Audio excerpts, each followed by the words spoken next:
Sir नमस्कार विद्यार्थी मित्रांनो. धर्मदाय आयुक्तमध्ये अर्थसंकल्प क्वेश्चन विचारले जात आहेत. एक 5 ते 6 क्वेश्चन रेग्युलर येत आहेत. टीसीएस असेल, आयबीपीएस असेल, एमपीसीच्या इतर सरळ सेवा असतील.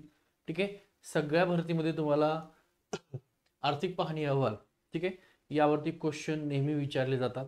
सेम एक 30 क्वेश्चन अत्यंत इम्पॉर्टंट आणि महत्त्वाचे घेतलेले आहेत. 4 तारखेचा पेपर झाला, 5 तारखेचा पेपर झाला, 6 तारखेचा आजचा पेपर. या सगळ्या पेपरला यावरती क्वेश्चन विचारलेत. इथून पुढे येणाऱ्या सगळ्याच भरतीला टोटल वर्षभर यावरती क्वेश्चन येतील. त्यामुळे खूप महत्त्वाचे इम्पॉर्टंट क्वेश्चन लगेच आपण बघूया. पहिला क्वेश्चन तुम्हाला स्क्रीनवरती दिसतो इथं बघा. त्याचं आन्सर सुद्धा दिलंय आपण आणि त्याचं विश्लेषण सुद्धा दिलेलं आहे. त्यामुळे जास्त वेळ नाही. बघा प्रश्न नंबर 1, महाराष्ट्र आर्थिक पाहणी 2024 आणि 25 नुसार राज्याच्या अर्थव्यवस्थेमध्ये 2024 आणि 25 या आर्थिक वर्षात किती टक्के वाढ अपेक्षित आहे. आता किती टक्के वाढ अपेक्षित आहे तुमच्याकडे पर्याय आहेत दिलेले, तर डायरेक्ट उत्तर घेऊ आपण. 7.3% वाढ अपेक्षित आहे. आता ही झाली 24-25 ची. जर तुम्हाला या ठिकाणी 23 आणि 24 जर विचारलं, ठीक आहे, तर विचारू शकतात. तर ती वाढ अपेक्षित होती 6.5%. पर्याय क्रमांक 1 जो आहे तर तो 23-24 आपण घेतलेला आहे. 23-24 आहे म्हणजे 23-24 वाढीपेक्षा यावेळी 24-25 ची वाढ ही जास्त आहे. ठीक आहे, 7.3%. त्याचं सुद्धा स्पष्टीकरण खाली दिलेलं आहे, इथं उत्तर दिलेलं आहे. सविस्तर संपूर्ण आपण बघूया. ओके, चला. विश्लेषण आर्थिक पाहणी अहवालानुसार 2024 आणि 25 मध्ये राज्याचा आर्थिक विकास दर हा 7.3% राहण्याचा अंदाज आहे आणि 7.3% हा दर भारताच्या अपेक्षित 6.5 विकास दरापेक्षा जास्त आहे, लक्षात ठेवा. ओके, चला. दुसरा क्वेश्चन आहे, आर्थिक पाहणी 2024 आणि 25 नुसार कोणत्या क्षेत्रात सर्वाधिक वाढ अपेक्षित आहे. आणि हा प्रश्न सुद्धा विचारून झालेला आहे. ठीक आहे, सर्वाधिक वाढ कुठल्या क्षेत्रामध्ये अपेक्षित आहे. उद्योग क्षेत्र, सेवा क्षेत्र, कृषी आणि संलग्न क्षेत्र की बांधकाम क्षेत्र. तर सर्वाधिक वाढ अपेक्षित आहे कृषी आणि त्याच्या संलग्न जे काही क्षेत्र आहेत या क्षेत्रासंदर्भात. आता याची माहिती खाली थोडं स्पष्टीकरण दिलंय बघा. अहवालानुसार कृषी आणि संलग्न क्षेत्रात सर्वाधिक 8.7% वाढ अपेक्षित आहे. त्याखालोखाल सेवा क्षेत्रामध्ये म्हणजे सगळ्यात वाढ पाहिली असेल तर 8.7% वाढ कशासाठी आहे, कृषी आणि संलग्न क्षेत्रामध्ये. मग तुम्हाला सेवा क्षेत्रात किती वाढ विचारतील तर 7.8% अपेक्षित आहे. त्याच्यानंतर उद्योग क्षेत्राचा विचार केला तर 4.9% वाढीचा अंदाज त्या ठिकाणी आहे. यातली कुठली एक वाढ विचारतील, एक विचारली तुम्हाला, राहिलं मग सेवा क्षेत्र आणि उद्योग क्षेत्र, ते पण लक्षामध्ये ठेवा.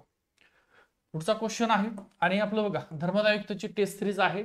फक्त 49 रुपयात 10 पेपर आहेत. प्रत्येक पेपरचं विश्लेषण सुद्धा दिले, ते पण घेऊन टाका. हा व्हिडिओ याच्या व्हिडिओच्या डिस्क्रिप्शन मध्ये श्री अकॅडमीचं आपलं ऍप आहे, त्याची लिंक दिली, डाउनलोड करून घ्या पटकन दिवशी. ओके, चल. फक्त 49 रुपयामध्ये 10 पेपर आहेत. त्याचा प्रत्येक पेपरचं विश्लेषण सुद्धा तुम्हाला दिलेलं आहे.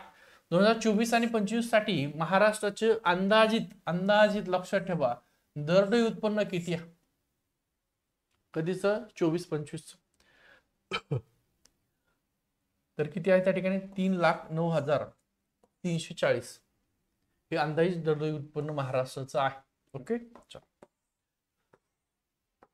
आर्थिक पाहणीनुसार 2024 आणि 25च्या आर्थिक राज्याचं दरडोई उत्पन्न हे 3,09,340 रुपये अंदाजित आहे. जे मागील वर्षी किती होतं तुम्हाला जर 23-24 जर विचारलं तर 2,78,681 रुपये होतं आणि आता अपेक्षित आहे 3,09,340 रुपये, लक्षात ठेवा. ओके, 4 नंबरचा क्वेश्चन आहे, भारताच्या स्थूल राष्ट्रीय उत्पन्नामध्ये म्हणजे भारताचा अर्थात जीडीपी डायरेक्ट, या जीडीपी मध्ये महाराष्ट्राचा वाटा किती टक्के आहे तर 13.5% हा जीडीपी मध्ये महाराष्ट्राचा वाटा. किती, 13.5% हा महाराष्ट्राचा वाटा आहे. तुमचा जास्त वेळ घेत नाहीये मी, मला माहिती परीक्षा चालू आहे. ठीक आहे, आर्थिक पाहणीनुसार अखिल भारतीय नाममात्र जीडीपी मध्ये महाराष्ट्राचा वाटा हा सर्वाधिक, सगळ्या राज्यामध्ये सर्वाधिक महाराष्ट्राचा वाटा हा 13.5% आहे. त्यामुळे महाराष्ट्र देशाच्या अर्थव्यवस्थेत सर्वात मोठं योगदान देणारं राज्य आहे. पुढचा क्वेश्चन, महाराष्ट्र शासन राज्याची अर्थव्यवस्था किती ट्रिलियन डॉलर पर्यंत नेण्याचं उद्दिष्ट ठेवलेलं आहे. अर्थमंत्री कोण आहेत, अजितदादा पवार, त्यांनीच अर्थसंकल्प मांडलेला आहे. तर 1 ट्रिलियन USD डॉलर, लक्षात ठेवा. विश्लेषण आपण करूया. राज्याचे उपमुख्यमंत्री तसंच अर्थमंत्री अजितदादा पवार यांनी अर्थसंकल्प सादर करताना डॉलरला म्हणजे महाराष्ट्रामध्ये 1 ट्रिलियन अमेरिकन डॉलरची अर्थव्यवस्था बनण्याचं उद्दिष्ट जाहीर केलेलं आहे किंवा ठेवलेलं आहे. ठीक आहे. आता अर्थसंकल्पित तरतूद आणि वित्तीय निर्देशांक नेमके काय आहेत ते पण बघणं गरजेचं आहे. अर्थसंकल्प 2024 आणि 25 नुसार राजकोषीय तूट तुम्हाला अनेक वेळा विचारले प्रश्न. हे प्रश्न नेहमी 100% तुम्हाला वर्षभर विचारले जातील. ठीक आहे. स्थूल राज्य उत्पादनाच्या किती टक्के राहण्याचा अंदाज आहे? तर 2.6%. किती?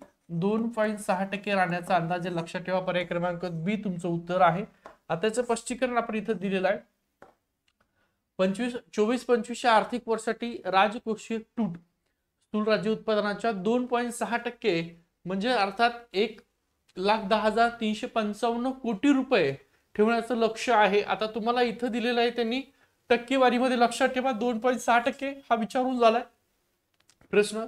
तर पैशामध्ये विचारलं तर लक्षात ठेवा 1,10,355 कोटी रुपये एवढं उद्दिष्ट लक्ष ठेवण्याचं आहे. मग पैशामध्ये विचारतील किंवा टक्केवारीमध्ये, दोन्ही लक्षात राहू द्या. अर्थसंकल्प 24-25 नुसार महसुली तूट किती आहे? अंदाजित किती महसुली तूट असणार आहे? रेव्हेन्यू डेफिशिएट किती आहे अंदाजित? तर इथं दिलं, खाली तुम्हाला ऑलरेडी उत्तर दिलेलं आहे 20,000. ठीक आहे. 20,051 कोटी रुपये काय आहे? ही महसुली तूट आहे. अंदाजित महसुली तूट आहे बघा. 24-25 साठी अंदाजित महसुली तूट ही 20,051 कोटी रुपये आहे. आणि जी स्थूल राज्य उत्पन्नाच्या म्हणजे जीडीपीच्या किती टक्के आहे? तर जीडीपीच्या 0.5% लक्षात ठेवा. जीडीपीच्या किती आहे? 0.5% एवढी तूट आहे. त्याच्यानंतर 24-25च्या अर्थसंकल्पात प्रस्तावित एकूण खर्चाची रक्कम किती आहे? टेस्टरी सुद्धा जॉईन करा सगळ्यांनी. आपला टेलिग्रामचा ग्रुप सुद्धा जॉईन करा. तिथं सुद्धा सगळे क्वेश्चन रोजचे डेलीचे घेतोय आपण. एकूण खर्चाची रक्कम किती आहे डेली? तर खाली दिलेलं आहे 6,12,293 कोटी रुपये ही 2024-25च्या अर्थसंकल्पात प्रस्तावित एकूण खर्चाची काय त्या ठिकाणी रक्कम आहे. स्पष्टीकरण सुद्धा दिले. आणि ही पीडीएफ सुद्धा तुम्हाला जशाला तशी आपल्या टेलिग्रामच्या ग्रुपवर मिळून जाईल. काळजी करू नका. मी सेंड करतो. हा व्हिडिओ झाला की टेलिग्राम सुद्धा जॉईन करून घ्या सगळे. तुम्हाला वाचून सुद्धा घ्या. ओके. चल 24-25 आर्थिक वर्षासाठी अर्थसंकल्पात एकूण 6,12,293 कोटी रुपयाचा खर्च प्रस्तावित आहे, जो कर्ज परतफेड उघडून आहे. आता हा क्वेश्चन इम्पॉर्टंट आहे, लक्षात ठेवा. हा खूप महत्वाचा आहे. 24-25 च्या एकूण राज्याच्या महसूल जी जमा आहे, ज्याला आपण रेव्हेन्यू रिसिप्ट म्हणतो, ती किती आहे? तर लक्षात ठेवा महसुली जमा 4,99,463 कोटी रुपये हे 24-25च्या अर्थसंकल्पामध्ये महसुली जमाचं त्या ठिकाणी उद्दिष्ट आहे किंवा आहे तेवढी. राज्याला 24-25 मध्ये एकूण 4,99,663 कोटी रुपयाचा महसूल मिळवण्याचा अंदाज आहे, ज्यात राज्याचा स्वतःचा कर आणि केंद्राकडून मिळणारा वाटा या दोघांचा सुद्धा समावेश आहे. आता महिला आणि बालकल्याण संदर्भामध्ये काही मुद्दे घेऊया. वेगवेगळे अर्थसंकल्प मांडताना वेगवेगळे डिपार्टमेंट असतात, तर त्या याच्यानुसार आपण घेऊयात. आता इथं महिला आणि बालविकास संदर्भात जर विचार केला, मुख्यमंत्री माझी लाडकी बहीण योजनेच्या अंतर्गत ज्या कुठल्या पात्र महिला आहेत त्यांना दरमहा किती आर्थिक सहाय्य दिलं जातं? तर 1,500 रुपये आर्थिक सहाय्य दिलं जातं. ठीक आहे. आणि या योजनेसाठी सुमारे 46,000 कोटी रुपयाची तरतूद किंवा खर्च अपेक्षित आहे. मग तुम्हाला प्रश्न 1,500 रुपयाचा हा ना विचारणार, तर किती रुपयाची त्या ठिकाणी वार्षिक तरतूद केलेली आहे किंवा खर्च अपेक्षित आहे हा प्रश्न विचारतील. तर 46,000 कोटी रुपयाचा खर्च हा वार्षिक अपेक्षित आहे लाडकी बहीण योजनेसाठी. लक्षात ठेवा. पुढचा प्रश्न आहे, मुख्यमंत्री माझी लाडकी बहीण योजनेसाठी पात्रता दिलेली आहे, तर त्या पात्रतेमध्ये कुटुंबाचं वार्षिक उत्पन्न हे किती रुपये अशी मर्यादा ठेवलेली आहे? तर 2.5 लाख रुपये एवढी मर्यादा ठेवलेली आहे. लक्षात ठेवा. किती? पर्याय क्रमांक 2.5 लाख कुठं आहे? किती? हा 3 नंबरचा पर्याय आहे. याचं स्पष्टीकरण सुद्धा दिलेलं आहे, तुम्हाला काळजी करू नका.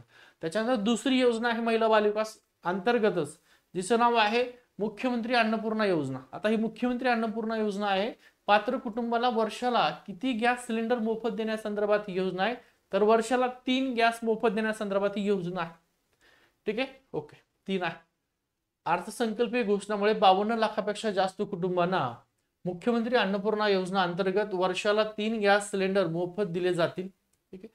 आता हा प्रश्न घेतलाय, लक्षात ठेवा. इथं ही रक्कम लक्षात ठेवा किती?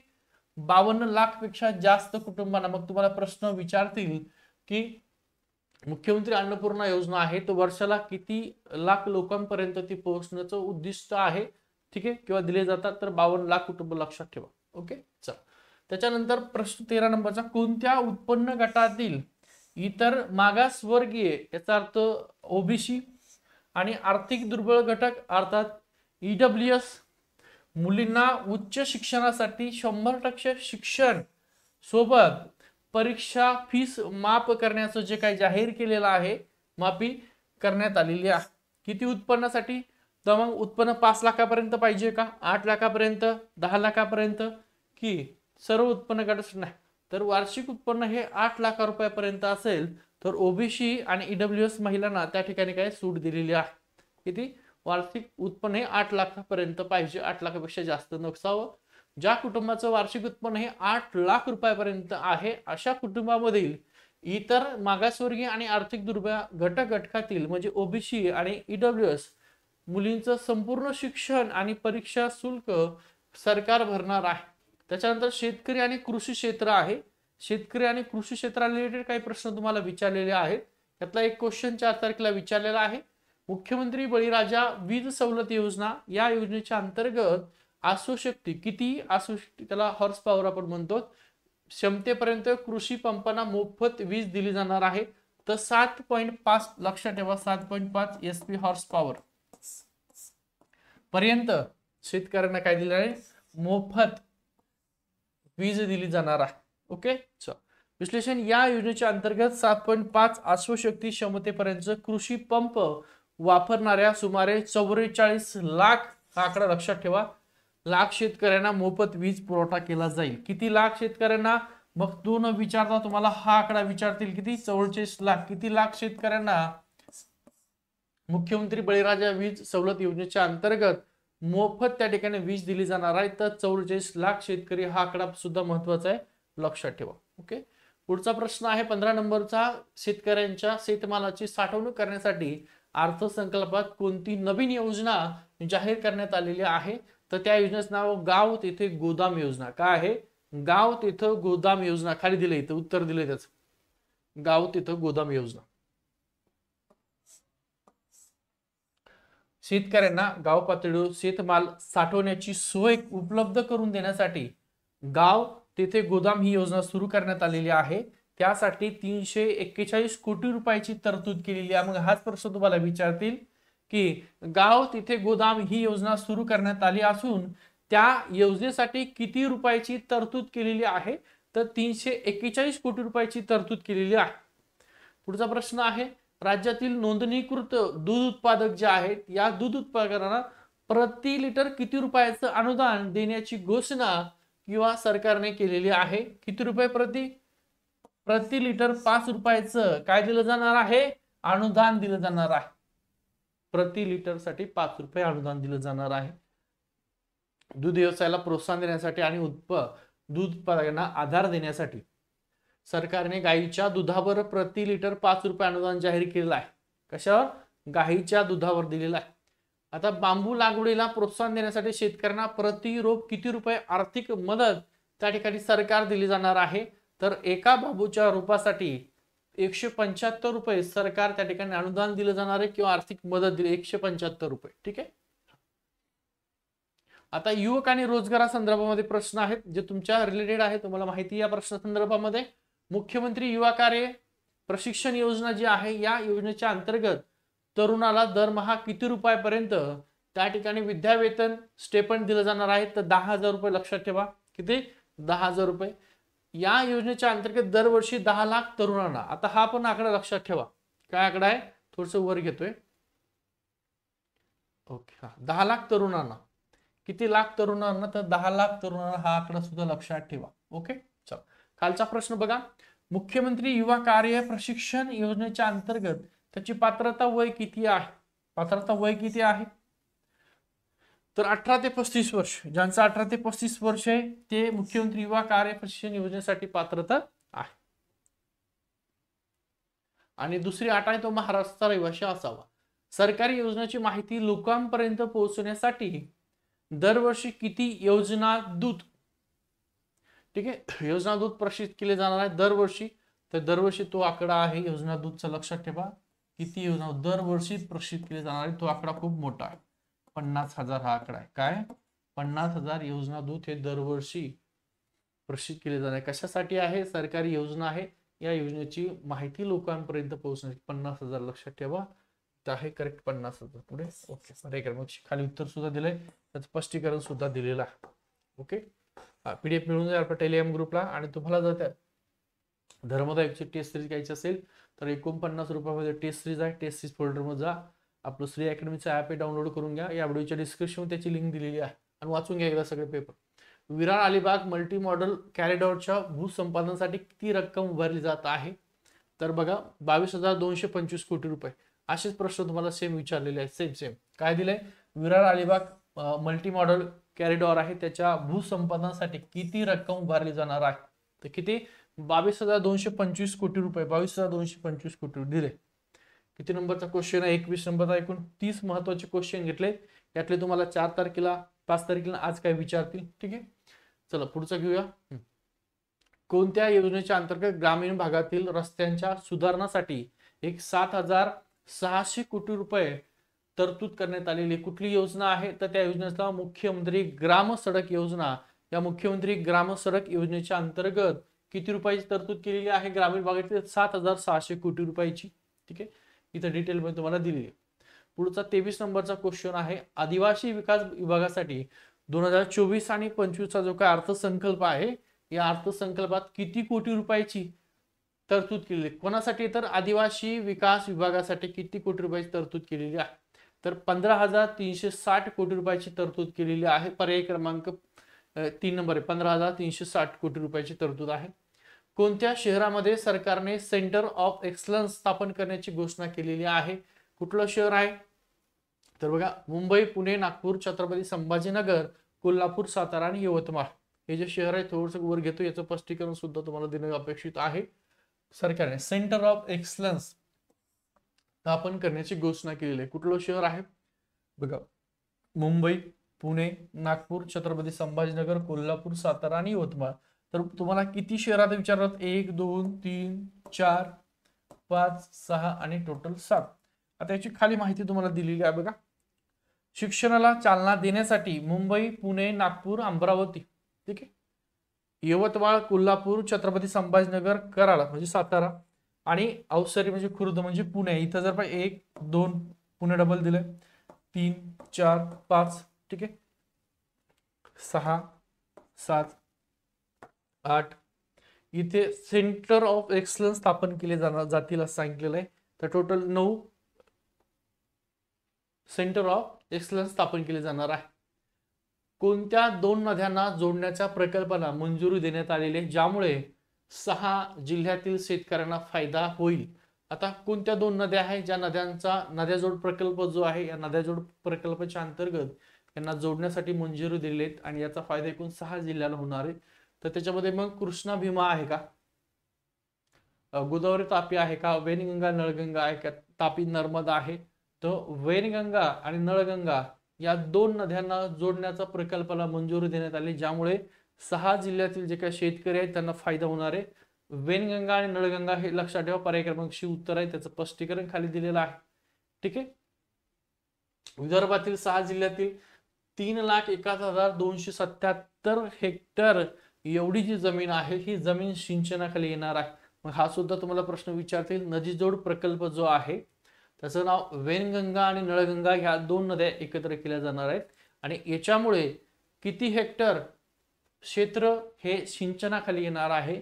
तर 3,01,277 हेक्टर क्षेत्र हे सिंचनाखाली येणार आहे. हा आकडा सुद्धा लक्षात ठेवा, 3,01,277. ओके, पुढचा 26 नंबरचा क्वेश्चन आहे, पंतप्रधान आवास योजनेसह इतर गृहनिर्माण योजनेसाठी 2024 आणि 25चा जो का अर्थसंकल्प आहे, किती कोटी रुपयाची तरतूद केली? कशासाठी? पंतप्रधान आवास योजनेसाठी किती कोटी रुपयाची तरतूद केलेली आहे? तर 7,425 कोटी रुपयाची तरतूद केलेली आहे. ऑप्शन क्रमांक 7,425 पर्याय क्रमांक बी आहे. ओके, ही जसेल तशी PDF मी टेलिग्रामला टाकतो उत्तरासह सेम. ओके, काळजी करू नका. गृहनिर्माण योजनेच्या अंतर्गत घरे बांधण्यासाठी अर्थसंकल्पात 7,425 कोटी रुपयाची तरतूद करण्यात आलेली आहे. 27 नंबरचा क्वेश्चन, परदेशात शिक्षण घेऊ इच्छिणाऱ्या कोणत्या समाजातील विद्यार्थ्यांना नवीन शिष्यवृत्ती योजना सुरू करण्याची घोषणा केलेली आहे? तर अल्पसंख्याक समुदायातील. ओके, चला इथे दिलेलं आहे टोटल त्याचं. राज्यातील किती नवीन लघु वस्त्र उद्योग जे आहेत यांना संकुल म्हणजे small scale textile industries complex स्थापन केले जाणार आहेत? 10, 18, 25 की 36? तर 18 आहे त्याचं उत्तर इथं दिलेलं आहे. 18 नवीन लघु उद्योग वस्त्र उद्योग संकुल स्थापन केले जाणार आहे, ज्यामुळे एक 36,000 नवीन रोजगार निर्माण करण्याची अपेक्षा आहे. मग हेच तुम्हाला विचारतील प्रश्न की हाच प्रश्न काय प्रश्न आहे, राज्यात किती नवीन लघु वस्त्रोद्योग संकुल स्थापन केले जाणार आहेत आणि त्यामुळे किती रोजगार निर्माण केला जाणार? तर 36,000 नवीन रोजगार निर्माण केला जाणार आहे. ओके, एवढं लक्षात ठेवा. त्याच्यानंतर 29 नंबरचा प्रश्न सेकंड लास्ट. 2024-25 मध्ये राज्याच्या स्वतःचा कर महसुलातला किती टक्के वाढ अपेक्षित आहे? राज्यात 5% वाढ अपेक्षित आहे. 3,82,919 कोटी रुपये अंदाजित आहे आणि ती वाढ किती आहे? तर 5% वाढ आहे. लक्षामध्ये ठेवा. 30 नंबरचा क्वेश्चन आहे. 24-25च्या अर्थसंकल्पात ऊर्जा विभाग आहे. या ऊर्जा विभागासाठी किती कोटी रुपयाची तरतूद प्रस्तावित आहे? आणि हा प्रश्न विचारला, लक्षात ठेवा, 4 तारखेच्याच पेपरला. किती आहे? तर 11,934 कोटी रुपयाची तरतूद अपेक्षित आहे. 11,934 कोटी रुपये. पर्याय क्रमांक बी आहे, त्याचं स्पष्टीकरण इथे दिलेलं आहे टोटल. तर हे टोटल 30 अत्यंत महत्वाचे अर्थसंकल्पावरती, महाराष्ट्राचा अर्थसंकल्प, या अर्थसंकल्पावर विचारलेले क्वेश्चन आहेत. आणि इतर सगळ्या महाराष्ट्राला एमपीसी असेल, सरळ सेवा, टीसीएस, आयबीपीएस सगळ्यांना प्रश्न येतात. त्यामुळे हे अत्यंत महत्त्वाचा हा व्हिडिओ आहे. व्हिडिओच्या डिस्क्रिप्शन मध्ये आपलं श्रेय अकॅडमीचं ॲप आहे, डाउनलोड करून घ्या. त्यात टेस्ट सिरीज आहे ती परचेस करून घ्या. आणि याच व्हिडिओच्या डिस्क्रिप्शन मध्ये आपलं एमपीसी ऑलराऊंडर नावाचं टेलिग्रामचा ग्रुप आहे, तो सुद्धा जॉईन करून घ्या. ठीक आहे, थांबतो. ही पीडीएफ तुम्हाला तिथे मिळेल, आपल्या ॲपमध्ये सुद्धा मिळून जाईल.